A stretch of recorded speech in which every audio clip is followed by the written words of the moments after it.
उत्तराखंड में reserve forest के भीतर एक अवैध स्टोन क्रशर पर एनजीटी ने कड़ा एक्शन लिया है। एलिफेंट कॉरिडोर में बन रहे इस स्टोन क्रशर के खिलाफ एनजीटी ने सरकार पर भी भारी भरकम जुर्माना भी लगाया है। आपको बता दें कि इस मुद्दे को लेकर हरिद्वार सांसद त्रिवेंद्र सिंह रावत ने अपनी ही सरकार को नसीहत दी है। क्या कुछ पूरा मामला है, आइए इस रिपोर्ट में देखते हैं। रिजर्व फॉरेस्ट में गजब का कारनामा, वन विभाग की नाक के नीचे चलता रहा अवैध स्टोन क्रशर।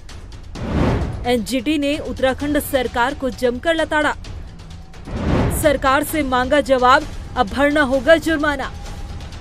उत्तराखंड के रिजर्व फॉरेस्ट में अवैध स्टोन क्रशर संचालित करने का मामला सामने आया है, जिस पर अब एनजीटी ने उत्तराखंड सरकार को जमकर फटकार लगाते हुए 50,000 रुपए का जुर्माना लगाया है। दरअसल देहरादून के शिवालिक हाथी रिजर्व में अवैध स्टोन क्रशर संचालन को लेकर राष्ट्रीय हरित अधिकरण ने राज्य सरकार को कड़ी फटकार लगाई है। 27 नवंबर 2025 को एनजीटी ने उत्तराखंड सरकार को स्टोन क्रशर के अवैध संचालन पर कार्रवाई में देरी बरतने के लिए भी लताड़ा गया। याचिका में बताया गया कि ये क्रशर हाथियों के प्रवास गलियारे के अंदर संचालित हो रहा है, जो गंगा की सहायक सोंग नदी के बाढ़ संवेदनशील क्षेत्र में स्थित है।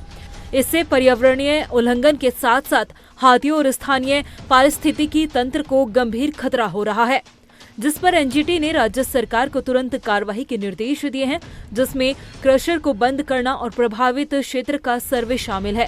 वहीं इस पूरे मामले को लेकर हरिद्वार सांसद त्रिवेंद्र सिंह रावत ने अब अपनी ही सरकार पर सवाल खड़े किए हैं। त्रिवेंद्र सिंह रावत ने मौजूदा धामी सरकार पर निशाना साधते हुए कहा कि शिवालिक रिजर्व जैसे संवेदनशील क्षेत्र में स्टोन क्रशर को अनुमति देना पर्यावरण के साथ खिलवाड़ करना है। उन्होंने सवाल उठाया कि क्या सरकार खनन माफिया के दबाव में आकर हाथियों के घर को कुचलने का काम कर रही है। एनजीटी की रिपोर्ट सरकार की नाकामी को उजागर करती है। एनजीटी ने अगर कोई फैसला दिया है तो मैं समझता हूं कि उसको स्वीकार करना चाहिए, और क्योंकि एनजीटी के जो निर्णय होते हैं वो काफ़ी बड़ी गहरे अध्ययन के बाद और सभी पक्षों के सुनने के बाद उस पर जो वैज्ञानिक पक्ष होता है उसके आधार पर निर्णय होते हैं।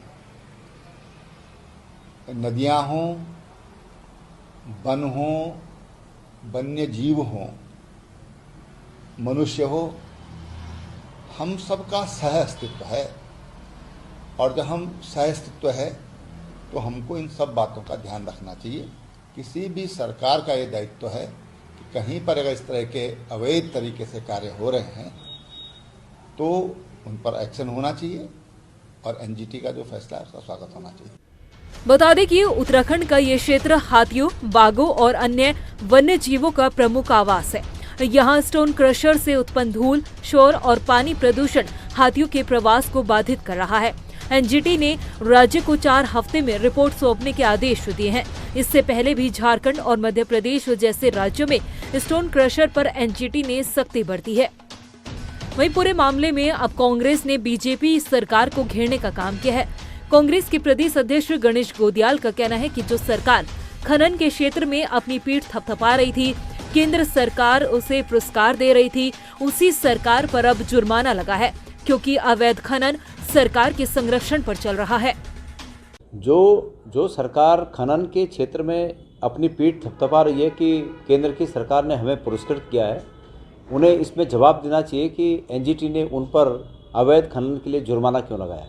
अवैध खनन पर जुर्माना हमने सुना था कि अवैध खनन कर्ता पर लगता है, पर ये सरकार की उपलब्धि है कि इस सरकार पर जुर्माना लग रहा है अवैध खनन करने के लिए। राजाजी पार्क में जहाँ पर कि बिल्कुल कोई 1 इंच ज़मीन नहीं खोद सकता है, वहाँ पर स्टोन क्रशर लग गए, तो ये सरकार के संरक्षण के बिना संभव नहीं था। ये सरकार के संरक्षण में हो रहा था, और ये जो जुर्माना लगा है एनजीटी की तरफ से सरकार पर, ये बड़े बेशर्मी की बात है हमारी सरकार के लिए। हालांकि बीजेपी का कहना है कि सरकार पूरे मामले में संज्ञान ले रही है और जल्द ही पूरे मामले की जांच कर आगे की कार्रवाई की जाएगी। जिन अधिकारियों ने मिलीभगत करके स्टोन क्रशर को स्थापित किया है, उन लोगों पर कार्रवाई जरूर होगी।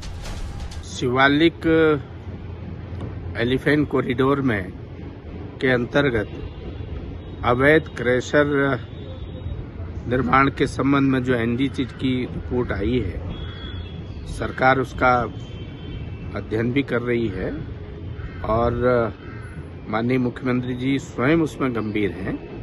अगर कहीं कोई गलत बात भी हुई है, गलत किसी को स्टोन क्रशर मिला भी है, तो निश्चित रूप से उसके खिलाफ भी कार्रवाई होगी और जिन लोगों ने मिली भगत करके वहां पर अवैध स्टोन क्रशर को स्थापित किया है, उन अधिकारियों के खिलाफ भी कार्रवाई होगी।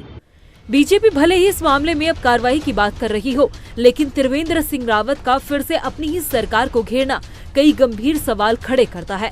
त्रिवेंद्र सिंह रावत पहले भी अवैध खनन, बैकडोर भर्ती और आपदा प्रबंधन पर सरकार की आलोचना कर चुके हैं।